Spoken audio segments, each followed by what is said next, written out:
Bapak Ibu sekalian, insya Allah pada kesempatan yang mulia ini kita akan mencoba mengupas suatu tema yang mana tema itu menjadi standar landasan apakah Bapak Ibu sekalian kini datang ke masjid mendengarkan kajian agama mendapatkan pahala atau tidak, atau setidaknya solat subuh kita berjamaah tadi bernilai di sisi Allah atau tidak.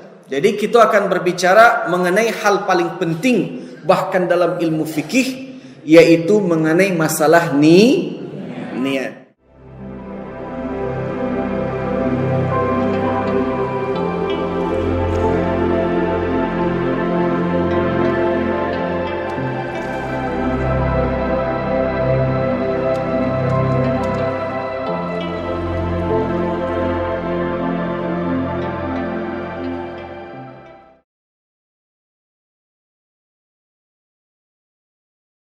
Bismillahirrahmanirrahim.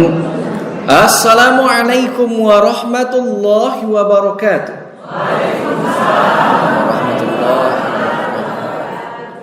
Alhamdulillahirabbil alamin. Alhamdulillahilladzi nawwara hadhihi ad-dunya bisyamsi wal qamar wa khalaqa minha zawjaha wa batha minhuma rijalan katsiran wa nisaa'a. Wattaqullaha alladzi tasaaluna bihi wal arham. Innallaha kana 'alaikum raqiba. Asyhadu an la ilaha illallah wa asyhadu anna Muhammadan 'abduhu wa rasuluhu sallallahu alaihi wasallam. La nabiyya wa la rasula ba'da. Amma ba'd. Jadi Bapak Ibu sekalian, insya Allah pada kesempatan yang mulia ini kita akan mencoba mengupas suatu tema yang mana tema itu menjadi standar landasan apakah Bapak Ibu sekalian kini datang ke masjid mendengarkan kajian agama mendapatkan pahala atau tidak, atau setidaknya solat subuh kita berjamaah tadi bernilai di sisi Allah atau tidak. Jadi kita akan berbicara mengenai hal paling penting bahkan dalam ilmu fikih, yaitu mengenai masalah niat. Innamal a'malu binniyat. Sesungguhnya segala perbuatan itu tergantung daripada niatnya. Timbul pertanyaan, Ustaz, ya, niat itu apa tuh Ustaz? Niat Bapak Ibu sekalian itu bermakna qasdun. Jamaknya maqasid, bahasa awaknya maqaswi gitu. Jadi niat itu maksud, tujuan. Kenapa niat itu maksud dan tujuan? Karena suatu amal kalau tidak ada tujuannya, tidak ada bernilai di sisi Allah. Contoh, kalau boleh tanya Bapak Ibu sekalian, ibu-ibu Majelis Taklim Masjid Al-Rasul atau Kampung Jua itu ada baju seragam? Tak ada deh Bu. Tak, Masya Allah. Ambo maisi kajian kini di muka Bapak Ibu sekalian. Ambo tengok di antara ibu-ibu kau, ada durang ibu-ibu kau pakai baju mukenah, baju berwarna hijau. Contoh saja Bu. Masya Allah. Ambo tanya, Bu, ada dua orang ibu. Ibu yang pertama bertanya, Bu, Masya Allah, ibu pakai mukenah berwarna hijau. Apa tujuan ibu pakai mukenah berwarna hijau? Apa kata beliau? Ustaz, ambo pakai mukenah berwarna hijau Ustaz karena ambo teringat dengan hadis Rasulullah. Apa hadisnya tu Bu? Ala manqibaihi burdatun khadra. Rasulullah itu senang dengan pakaian yang berwarna hijau. Ambo pakai mukenah warna hijau karena ambo ingin mengikuti sunnah Rasulullah. Mantap Bu, Masya Allah, luar biasa. Namun ada ibu kedua sama-sama pakai talakuang warna hijau. Ambo tanya, Bu, biasanya ambo tengok ibu-ibu yang lain pakai talakuang warna putih, apa aku ibu pakai talakuang warna hijau? Kata beliau, itulah Ustaz, talakuang ambo yang lain tu lambuk. Sadolah Ustaz, pasti kau mau pakai. Sama-sama talakuang warna hijau, namun niat yang mengikuti sunnah dapat pahala. Sedangkan yang tak mengikuti sunnah paling pahala menutup aurat. Hanya karena masalah niat. Contoh berikutnya, hal yang simple sederhana. Allahu Akbar, Allahu Akbar. Azan zuhur dikumandangkan di Masjid Al-Rasul. Pas ambo masuk, Masya Allah, ambo tengok ada dua orang papa sedang menyandarkan dinding. Ambo pribadi sangat takjub Bapak Ibu sekalian sama jamaah di Masjid Al-Rasul. Kalau di Bukit Tinggi Agam, itu nana apa-apa kau biasanya kalau kajian akan dimulai, dan biasanya pertama kali dia cari apa-apa kau kalau ndak dinding ndak tunggak dulu gitu. Ndak tunggak. Ya, mungkin beliau latihan mencari nafkah sehari luar biasa. Namun ikut kajian zuhur mau tengok, Pak katanya, baru azan zuhur mau tengok apa lah duduk menyandar ke dinding. Baku apa menyandar ke dinding? Apa jawaban apa yang pertama? Ustaz, ambo duduk menyandarkan dinding kini ko Ustaz. Tujuan ambo tak lain tak bukan duduk iktikaf bermukim di dalam masjid. Masya Allah, dapik jawab aku. Dapik pahala iktikaf karena niatnya begitu. Sedangkan bapak yang kedua, apa tu sama-sama duduk menyandarkan di dinding masjid. Namun ketika ambo tanya pertanyaan yang sama, apa hari zuhur baru apa lah menyandar ke dinding, baku apa menyandar ke dinding? Jawaban beliau, itulah Ustaz, ambo sebelum azan zuhur tadi tu makan tambah ambo 3 kali Ustaz. Tak tahu ambo biar turun pari ambo ko dulu Ustaz. Masya Allah. Apa yang pertama dapat pahala i'tikaf, sementara yang satu lagi paling dapat pahala datang ke masjid.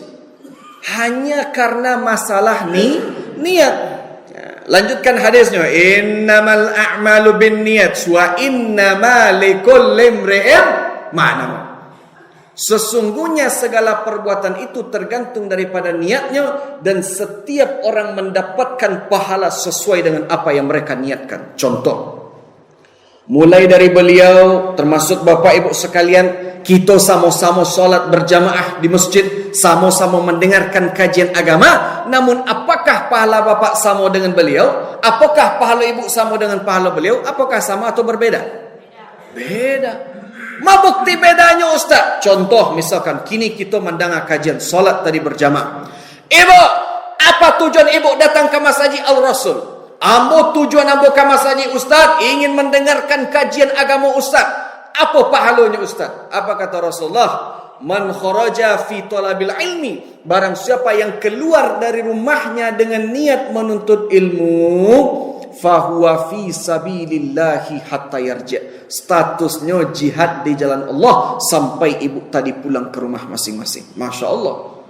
Kalau bapak, apa tujuan bapak datang ke masjid? Tujuan ambo ke masjid Ustaz, ambo ingin bertemu dengan bapak-bapak yang lainnya Ustaz. Apa pahalanya Ustaz? Apa kata Rasulullah? Man ahabba ayyubsata lahu fi rizqihi, barang siapa yang ingin dilapangkan rezekinya, wa yunsa'alahu fi atharihi, ingin dipermudah urusannya, falyasil rahmah, jalin tali silaturahmi. Kalau ibu, apa tujuan ibu datang ke masjid? Tujuan ambo datang ke masjid, ambo pengen mempalaganmu kenah baru ambo Ustaz. Betul atau salah tuh Pak? Salah. Iko kalau ambo tengok, Masya Allah, itu pula yang ambo salutkan. Banyak generasi-generasi muda Islam, remaja-remaja, nan sisonyo remaja-remaja 40 tahun yang lalu itu Pak. Masya Allah. Iko generasi muda Islam, ketika ambo tanya, dek, apa tujuan adik datang ke masjid kini? Ambo tujuan ambo Ustaz, karena ambo teringat dengan hadis Rasulullah. Apa hadisnya tu Ustaz? Sab'atun, ada 7 golongan. Yudhilluhumullahu fi dhillihi yawma la dhilla illa dhillu. 7 golongan yang mendapatkan naungan di hari kiamat. Tak ada naungan kecuali naungan Allah. Salah satunya adalah rajulun qalbuhu mu'allakun ila masjid, pemuda yang hatinya terpaut ke masjid. Kalau abang di sebelahnya, apa tujuan abang datang ke masjid kini? Ambo tujuan ambo datang ke masjid Ustaz, karena calon mintu ambo datang pula ke masjid Ustaz. Kalau nak datang ke masjid, tak dapat anak padusinya. Betul tak niatnya tu? Salah. Karena itulah Bapak Ibu sekalian, yang paling penting kita senantiasa menjaga niat. Kalau niatnya betul, insya Allah kita mendapatkan pahala. Tapi kalau niatnya salah, ibadah tadi sia-sia. Masya Allah. Bahkan Bapak Ibu sekalian, Imam Syafi'i mengatakan syarat diterimanya amal itu harus ada al-hub di situ. Apa arti al-hub? Apa arti al-hub? Ana uhibbuka, ana uhibbuki. Ana bahibbak, kalau orang Mesir. Ana bahibbak fillah. Apa artinya? Cinta. Syarat diterimanya amal itu harus ada cinta. Bahkan Imam Syafi'i mengatakan seperti itu. Kalau kita melaksanakan ibadah bukan karena cinta melainkan keterpaksaan, Imam Syafi'i mengatakan bahwa ibadah tadi sia-sia. Inyo tidak mendapatkan pahala dan tidak pula mendapatkan dosa. Contohnya nyo solat ke masjid. Allahu Akbar. Solat balik. Ya udahlah ke masjid kita. Masya Allah. Inyo datang ke masjid kan utapaso. Inyo tidak mendapatkan pahala karena Allah Subhanahu wa taala mengatakan wa ma umiru illa liya'budullaha mukhlisin. Aku tak pernah memerintahkan hambaku untuk beribadah kecuali dalam keadaan ikhlas. Tapi kalau seandainya Allahu Akbar, azan dikumandangkan. Ketika itu ada sebuah kantor dekatnya masjid. Waktu itu mereka lagi rapat. Kata pemimpin rapat, baik dari berhubunglah azan, yuk kita tutup rapat kita. Ketika mandangan azan zuhur tadi, salah seorang karyawan mengatakan, Masya Allah lah masuk waktu zuhur, yuk kita datang ke masjid. Nah, Masya Allah. Orang inilah yang pahalanya, yang ibadahnya bernilai. Namun ada orang yang sanang je azan.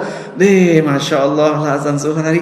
Ya udah, jam makan siang ke kantin mana? Masya Allah. Iko babedo ko. Niat yang satu mendapatkan pahala bernilai di sisi Allah, sementara yang satu lagi tidak. Karena itulah Bapak Ibu sekalian, jaga niat. Masya Allah. Lanjut. Innamal a'malu binniyat wa innamal likulli imri'in ma nawa. Apa fungsi dari niat itu sendiri? Apa fungsi dari niat Bapak Ibu sekalian? Tujuannya tak lain tak bukan untuk membedakan antara ibadah yang satu dengan ibadah yang lain. Contoh, misalkan Bapak Ibu sekalian lagi kalau subuh-subuh di Siko masih angin aja ya Pak. Mungkin dia agak kayak lawik gitu ya.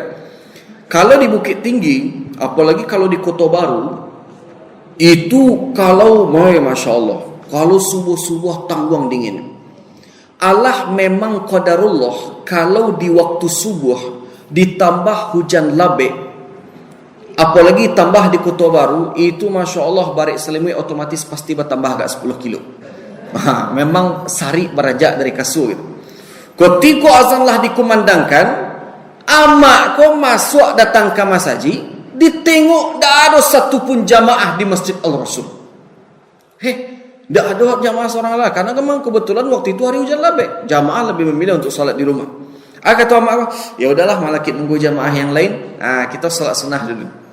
Apa ibadah salat sunnah pertama yang dilaksanakan ketika baru masuk masjid? Tahiyatul masjid. Berapa rakaat, Pak?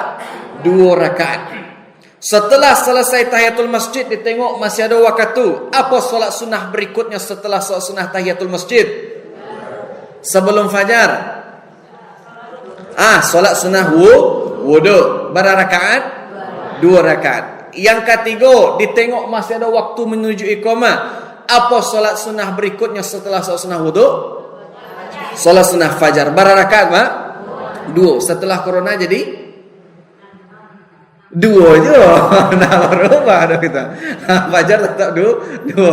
Setelah salat sunnah fajar, ditengok masih ada waktu menuju iqamah. Apa salat sunnah berikutnya setelah salat sunnah fajar? Qabliyah atau solat sunnah rawatib. Berapa rakaat, Pak? 2. Tahiyatul masjid 2, wudu 2, fajar 2, rawatib 2. Masya Allah, jazakallah khairan. Masya Allah. Apakah keempat-empat kau sama-sama ibadah sunnah? Sama. Apakah sama-sama 2 rakaat? Sama. Namun apakah pahala ibadah kau sama? Beda. Contoh, sengaja aku solat sunnah tahiyatul masjid 2 rakaat karena Allah Ta'ala. Allahu Akbar. Apa pahala bagi orang yang solat sunnah tahiyatul masjid? Takrimul masjid, memuliakan masjid. Lanjut, solat sunnah wudu. Siapa sahabat pertama kali pelopor solat sunnah wudu? Bilal bin Rabah. Bilal, ta'al ya Bilal, kemari engkau Bilal. Bima sabaktani ilal jannah, apa yang membuat engkau mendahului ambo masuk surga ya Bilal? Li'annani sami'tu khashkhashatak fiha, karena ambo mendengar suara telapak kaki engkau di dalam surga. Bayangkan Bapak Ibu sekalian, apa jawaban Bilal? Ya Rasulullah, wahai Rasulullah, wa ma asabani hadasun, setiap kali ambo buang hadas wahai Rasulullah, illa tawaddatu indaha, ambo pasti berwudu, wa shalli rakaatain, kemudian salat 2 rakaat. Kalau kita Bapak Ibu sekalian senantiasa salat sunnah wudu, dijamin masuk syurga. Yang ketiga, salat sunnah fajar. Kita tadi setelah azan dikumandangkan, Masya Allah tagak jamaah sadalahnya balik untuk melaksanakan salat sunnah fajar. Apa pahala salat sunnah fajar? Khairum mid dunya wa fiha, lebih besar daripada dunia beserta isinya. Lanjut yang terakhir, salat sunnah rawatib. Apa pahala salat sunnah rawatib? Berapa rakaat jumlah total salat sunnah rawatib? 2 balik. Apa kata Rasulullah? Man sallas nata asyara rak'atan fil yaumi wal laili, barang siapa di antara kalian yang salat 12 rakaat setiap harinya, bunyalahu baitam fil jannah, dibangun istana megah baginya di syurga. Perhatikan, kita ulang kaji balik. Sengaja aku salat sunnah tahiyatul masjid 2 rakaat karena Allah Ta'ala. Allahu Akbar. Apa pahala tadi, Pak? Pahalanya memuliakan masjid. Sengaja aku solat sunnah fajar 2 rakaat karena Allah Ta'ala. Allahu Akbar. Apa pahala tadi, Pak? Dunia beserta isinya.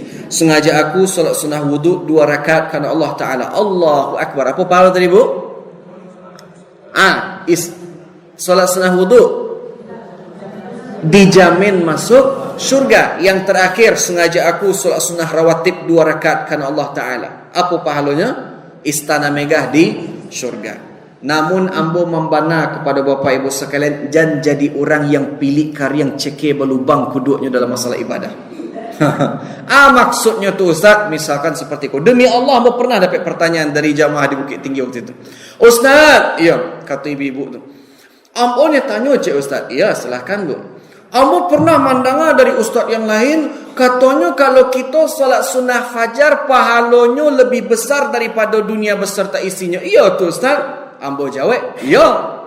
Terus kalau kita berzikir subhanallah wa bihamdihi subhanallahil azim, la haula wala quwata illa billahil aliyul azim, itu pahalanya sama seperti salat sunnah fajar, lebih besar daripada dunia beserta isinya. Iya tu Ustaz. Ambo jawab, iya. Semenjak tu amak tu tak pernah salat sunnah fajar lain. Tak pernah salat sunnah fajar lain. Orang tagak sarolahnya. Amak aku duduk asalnya berzikir. Kata amak sebelahnya, Bu, biasanya ibu rajin salat sunnah fajar, ambo tengok bak ibu tak pernah sunnah fajar lain. Kata amak aku, lah kan kata Ustaz Ahmad Zaki pahala berzikir sama seperti sunnah fajar. Ancalah ambo berzikir, ndak latih pinggang ambo untuk rukuk aja sujud. Iko orang pilih karyang nama sekalian. Yang lebih baik itu kita salat sunnah fajar sekaligus berzikir. Itu baru rancak. Yang ruginya Allah malih solat sunnah fajar, nak lagi berzikir, itu rugi 2 kali. Sama halnya seperti solat sunnah rawatib. Oh iya, berapa rakaat solat sunnah rawatib tadi? 2 balik. 2 rakaat sebelum subuh, 4 rakaat sebelum zuhur, 2 rakaat setelah zuhur, 2 rakaat setelah maghrib, 2 rakaat setelah Isya. Masih ada ikhtilaf di kalangan Bapak Ibu sekalian. Kita ulang sekali. 2 rakaat sebelum subuh, 4 rakaat sebelum zuhur, 2 rakaat setelah 2 rakaat setelah zuhur, 2 rakaat setelah maghrib, 2 rakaat setelah Isya. Hati-hati mengenai yang kampek, hati-hati Bapak Ibu sekalian. Contoh seperti itu. Anggap misalnya kajian kita kini berbicara mengenai keutamaan sedekah. Misalkan contoh, ketika lagi mengisi kajian, ambo motivasi Bapak Ibu sekalian. Bapak Ibu sekalian, mari sama-sama kita bangun pembangunan masjid. Apa kata Rasulullah? Man bana masjidan barang siapa di antara kalian yang membangun sebuah masjid, banallahu lahu mithluhu baitan fil jannah, dibangun istana megah baginya di surga. Masya Allah, menggelegar semangat Bapak Ibu sekalian dari Masjid Al-Rasul. Ustaz, ya, insya Allah kami akan menyediakan uang 20 juta untuk pembangunan masjid. Masya Allah, Allahu Akbar. Namun PT-nya agak 2 minggu lagi Ustaz. 2 minggu lagi. Kiranya Masya Allah ceramah Ustaz Ashim Hafiz minggu depan di situ. Temanya keutamaan solat sunnah rawatib. Kata Ustaz Ashim Hafiz, Bapak Ibu sekalian, mari sama-sama kita solat sunnah rawatib 12 rakaat. Apa kata Rasulullah? Barang siapa di antara kalian yang solat 12 rakaat, maka dibangun istana megah baginya di syurga. Mandanga tu gata-gata kepala Bapak Ibu sekalian. Ya Allah ya. Solat sunnah rawatib tak ada modalnya, dapat istana megah di syurga. Membangun masjid awal terjanji 20 juta, dapat istana megah di syurga. Kiranya pas minggu besok nyombo ceramah di situ, Bapak Ibu sekalian, lah ada PT 20 juta ke petang. Kata Bapak Ibu sekalian, mati lo saja lah kami solat sunnah rawatib, lah tak ada lalu modal dia Ustaz. Itu nama orang pilih karya Bapak Ibu sekalian. Yang paling rancak itu inyo pembangunan masjid sekaligus salat sunnah rawatib. Itu baru rancak. Kalau banyak PT, bantu pembangunan masjid. Kalau lagi nak ada PT, salat sunnah rawatib. Yang rancak tu dua tu. Yang rugi adalah pilih karya yang tak nyo pembangunan masjid. Yang kedua malih pula salat sunnah rawatib. Itu rugi 2 kali tu Bapak Ibu sekalian. Coba bayangkan, ampe ibadah tadi itu memiliki solat 2 rakaat, sama-sama ibadah sunnah, namun beda niatnya, beda pahalanya. Ustaz, ambo tahu di situ tadi iqamah 10 minit ya Pak. Berapa minit antara iqamah azan menuju iqamah? 5 minit. Masya Allah.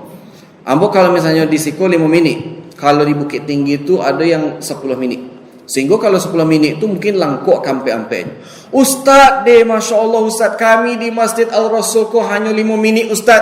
Ba'a caronyo agar kami bisa melaksanakan kampe-ampe Ustaz. Karena kalau kami kajian kampe-ampenya tak terkajar Ustaz. Memang benar. Tapi kita bisa mencari solusi lain. Contoh, apa ibadah dari yang ampe tadi yang bisa kita laksanakan di rumah? Bisa solat sunnah tahiyatul masjid di rumah? Tidak. Solat sunnah wuduk bisa di rumah? Bisa. Solat sunnah fajar bisa di rumah? Bisa. Solat sunnah rawatib bisa di rumah? Bisa. Kemudian yang kedua, ada yang bisa dilaksanakan sebelum azan, ada yang dilaksanakan setelah azan. Tahiyatul masjid bisa laksanakan setelah azan? Sebelum azan? Nah, untuk tahiyatul masjid bisa dilaksanakan sebelum azan maupun setelah azan. Solat sunnah wudu bisa dilaksanakan sebelum azan? Bisa. Bisa dilaksanakan setelah azan? Bisa. Yang ketiga, solat sunnah fajar bisa dilaksanakan sebelum azan? Tidak. Harus tunggu azan subuh. Solat sunnah rawatib bisa dilaksanakan setelah azan? Bisa. Bisa dilaksanakan sebelum azan? Rawatib. Kalau rawatib harus dilaksanakan setelah azan. Ada solusinya. Kalau Bapak Ibu sekalian bisa dilaksanakan di rumah, contohnya kita orang lah azan di masjid, tapi kita bukan. Kita contohnya masih di rumah lah jago, tapi orang alun azan. Bisa kita melaksanakan solat sunnah wudu dulu. Nah, setelah itu kita datang ke masjid, laksanakan ketiga itu.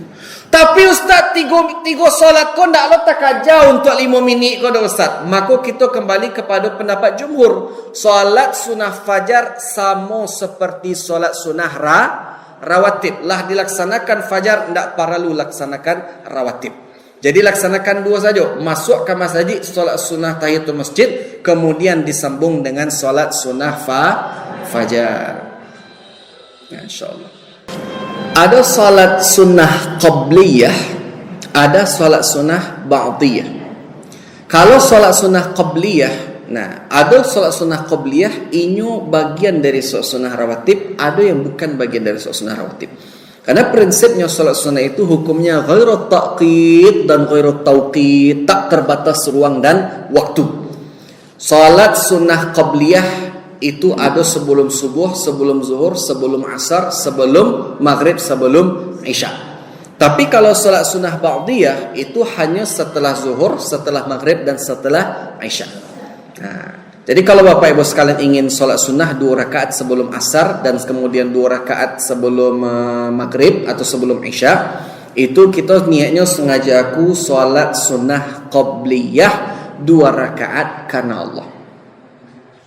Solat sunnah fajar harus menunggu azan subuh. Karena solat sunnah fajar adalah solat sunnah 2 rakaat yang dilaksanakan setelah masuk waktu subuh atau waktu fajar. Kapan waktu fajar, Ustaz? Allahu Akbar, azan dikumandangkan. Ustaz, apakah kami boleh solat sunnah fajar ketika azan subuh dikumandangkan? Karena kalau kami menunggu antara 5 minit, kau tak sadang waktu tu, Ustaz. Boleh solat sunnah fajar ketika azan dikumandangkan? Boleh atau tidak? Boleh atau tidak? Jawabannya mungkin boleh, mungkin tidak. Ditengok sikon. Contoh, kita kembali kepada masing-masing ibadah, solat ibadah tadi. Apa hukum menjawab azan? Wajib. Bahkan tak hanya wajib, fardu kifayah. Apa maksud fardu kifayah? Allahu Akbar. Seluruh warga di sekitar Masjid Al-Rasul yang mendengarkan azan, hukumnya wajib menjawab azan. Namun kalaulah ada segelintir orang yang menjawab azan, maka bebaslah beban syar'i bagi yang tidak menjawab azan. Ingat, kembali kita kepada permasalahan tadi. Bolehkah kita solat sunnah seketika azan dikumandangkan? Jawabannya tergantung. Kalau situasi masjid kala itu lagi rami, Allahu Akbar, lah ada jamaah yang menjawab Allahu Akbar. Ada yang menjawab. Maka orang yang tak menjawab azan, maka tak ada dosa bagi mereka. Kecuali kalau seandainya orang azan di masjid ikut penyakit umat Islam zaman kini terlalu husnuzon. Contohnya, terlalu husnuzonnya bahas, terlalu husnuzonnya Allahu Akbar. Nan apa-apa lagi di lapau makan teh talu lah ada orang nak menjawab azan. Nan ibu-ibu di rumah lagi nonton Ikatan Cinta lah ada nak menjawab azan. Nan muda-muda lagi main PUBG, lagi main apa lah ada nak menjawab azan. Akhirnya tak ada satu pun orang yang menjawab azan. Maka seluruh orang yang mendengarkan azan tapi tidak menjawab azan, bagi mereka dosa. Kini kita kembali ke topik. Bolehkah kita melaksanakan salat ketika azan dikumandangkan? Tengok sikon dulu. Ketika banyak orang yang menjawab azan, maka silahkan laksanakan salat. Namun kalau ketika azan dikumandangkan, ternyata speaker Masjid Al-Rasul rusak. Satu-satunya orang yang bisa mendengar azan hanya orang yang berada di dalam masjid. Dan orang yang ada di dalam masjid, kuamak kurangnya, maka hukum baginya wajib menjawab azan. Tapi Ustaz, rugi kami Ustaz. Boleh kami laksanakan kedua-duanya Ustaz? Maksudnya, ketika sedang solat tu kami jawab azan. Sami Allahu liman hamidah. Allahu Akbar. Boleh seperti itu? Tak boleh. Masya Allah. Itulah Bapak Ibu sekalian. Solat sunnah fajar dilaksanakan setelah azan. Nah, kalau seperti itu Ustaz, apa fungsi niat, hukum niat dalam ibadah solat? Apa niat dalam solat? Sunnah atau rukun? Wajib Pak. Tak hanya wajib, rukun malah. Contohnya, sengaja aku solat sunnah qabliyah 2 rakaat kan Allah Ta'ala. Allahu Akbar. Perhatikan baik-baik. Innamal a'malu binniyat wa innama likulli imri'in ma nawa. Setiap orang mendapatkan pahala sesuai dengan apa yang mereka niatkan. Niat di dalam solat itu hukumnya rukun. Kalau tinggal niatnya tidak sah solatnya. Dan ikut pula penyakit-penyakit umat Islam zaman kini, kita lebih takut menjadi seorang masbuk ketimbang orang yang tidak ada baca niat. Karena itulah ketika orang menjadi imam, syarat di antara imam tadi harus alim, harus mengetahui apa maksudnya. Kalau bisa di rakaat pertama rukuknya agak dilamuan seketik. Bakok dilamuan untuk magiah kesempatan orang yang lagi di luar masjid untuk bisa rukuk bersama imam. Karena kalau misalnya jamaah masuk ternyata imam lagi rukuk, inyo sempat rukuk bersama imam, inyo tak perlu menambah jumlah rakaat ketika salam. Tapi kalau imam lah i'tidal, makanya wajib tagak balik menambah serakaat. Ambo pernah kejadian sekali, ketika itu ambo lagi di Bukit Tinggi, ambo menjadi imam. Dan seperti biasa, rukuk di rakaat pertama itu memang ambo lamuan seketik. Ketika ambo merasalah cukup, lamu rasanya, aduh apa-apa dari WC ku pakaikan sarung barusuh-rusuh datang balari ke masjid. Pas tiba di masjid, kami sedang rukuk tu, apa kau nyobayanya memakai? Imam tunggu. Mana tu? Bayangkan gitu. Ambo yang salat kali itu tu yuk payah ambo manahan. Karena ambo kalau tak panca kiki ambo tu batal salat kami saudara. Sementara apa-apa di belakang lah tabi galaknya batal salat gara-gara apa yang terlambat. Hati-hati baik sekalian. Biarlah kita kok menjadi masbuk, yang paling penting baca niat. Iko banyak orang zaman kini bolori. Di mana fungsi solat tu kita? Biarlah kita sengaja aku solat subuh 2 rakaat menjadi makmum karena Allah Taala. Allahu Akbar. Biarlah kita terlambat, yang paling penting baca niat. Hati-hati Bapak Ibu sekalian. Ustaz, kalau seandainya kami solat berjamaah Ustaz, kemudian kami lupa baca niat Ustaz, apa yang harus kami lakukan? Kiranya misalkan apa aku pas solat zuhur di rakaat ketiga urutakan astagfirullahalazim muntah le baca niat tadi tu ndak gue. Apa yang dilakukan? Boleh kami niatnya setelah salam Ustaz, Assalamualaikum warahmatullahi wabarakatuh. Assalamualaikum warahmatullahi wabarakatuh. Ya Allah ya Rabbi, ambo barusan kau salat zuhur ya Allah. Boleh hal itu? Tidak boleh. Niat itu harus dilaksanakan di awal waktu. Kalau kita salat berjamaah lupa baca niat, mundur kita ke belakang, ulang salat balik, diawali dengan niat. Sengaja aku salat sunnah, sengaja aku salat subuh 2 rakaat menjadi makmum karena Allah Taala. Allahu Akbar. Biarlah kita menjadi seorang masbuk, yang paling penting salatnya sah. Itulah luar biasa mengenai masalah niat, kau tidak bisa ditolerir Bapak Ibu sekalian. Kini timbul pertanyaan, Ustaz, kalau niat di dalam solat tu hukumnya wajib, rukun malah, kapan pelaksanaan niat? Jawabannya ada 2. Kedua-duanya betul.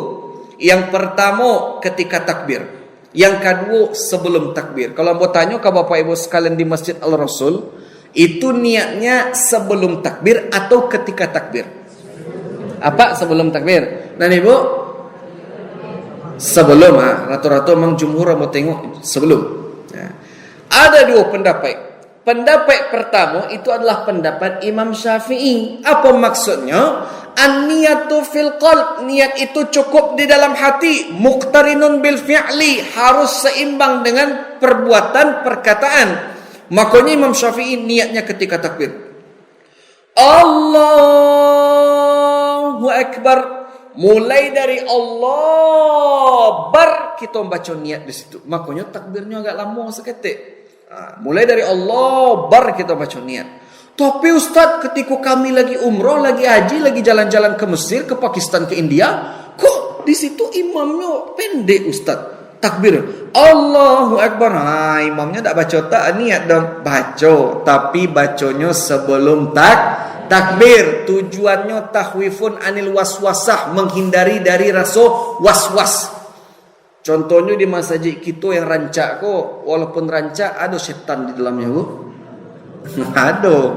Buktinya kadang kita lupa, imam pun bahkan lupa. Ikolah rakaat kampe itu masih rakaat ketiga Kalau masih rakaat ketiga tu tagak balik. Kalau lah kampe tu tasyahud. Itu kita ragu tu karena setan. Kadang ibu-ibu ko yang lagi solat asar, Allah akato setan. Woi mati napi kumpul mati ngwe.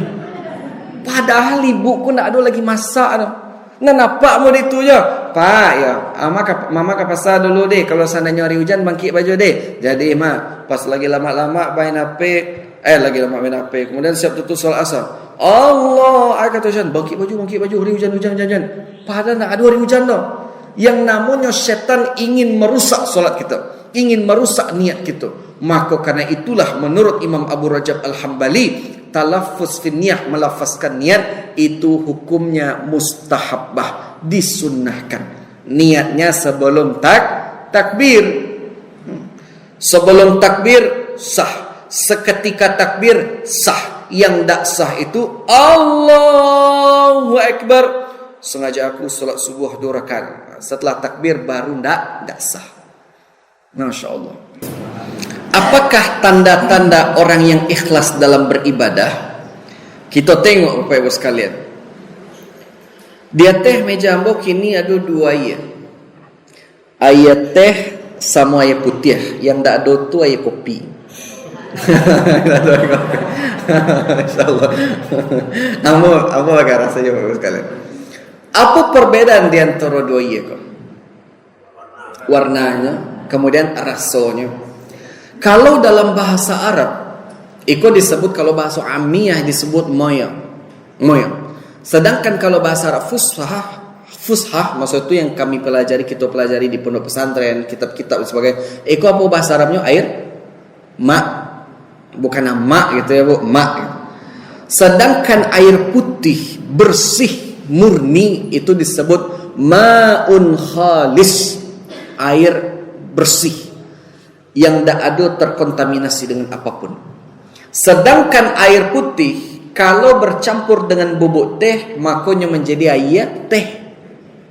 Kalau air putih bercampur dengan bubuk kopi, makanya berbunyi dengan air kopi. Kalau bahasa Arabnya qahwah. Kalau air putih bercampur dengan soda, ini bisa menjadi Fanta.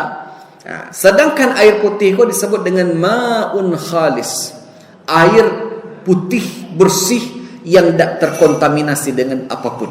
Kalau ingin mencari apakah seorang itu ikhlas atau tidak, cari dari niat. Hati-hati niat kita. Kalau seandainya niat kita karena Allah, insya Allah pasti termasuk di antara orang yang ikhlas. Namun kadang-kadang setan kau pengen pula membuat umatnya banyak menjadi kawannya di neraka. Contohnya amakku, alhamdulillah ya Allah, kini ko keuntungan alak galeh ambo le ada agak-agak dia 1 juta kini.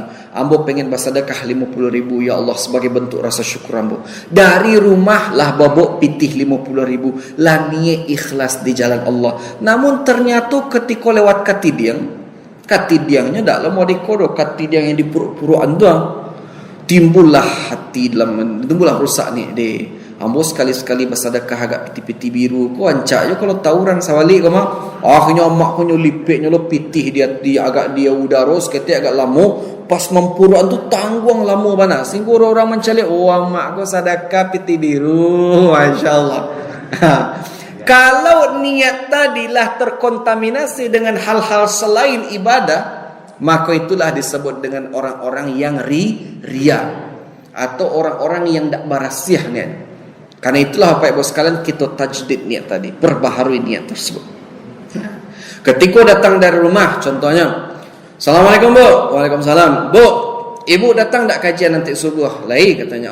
Ya udah Bu, nanti kita basuh di masjid ya Bu. Mangga tu, ambo ada gosip terbaru loh. Ama aku datang dari rumah itu mungkin niatnya pengen mandang gunjangan terbaru. Namun ketika mak aku dalam perjalanan, ya Allah ya Rabbi, ambo takana dengan ceramah Ustaz Ahmad Zaki, tajdid niat balik, ya Allah ya Rabbi, ambo kini berangkat ke masjid ingin mendengarkan kajian agama sekaligus salat berjamaah. Tajdid niat itu balik. Boleh, tak masalah. Nah itu. Jadi kalau ingin mencari orang yang ikhlas, inyo tidak terkontaminasi dengan apapun. Itulah kira-kira jawaban Abu.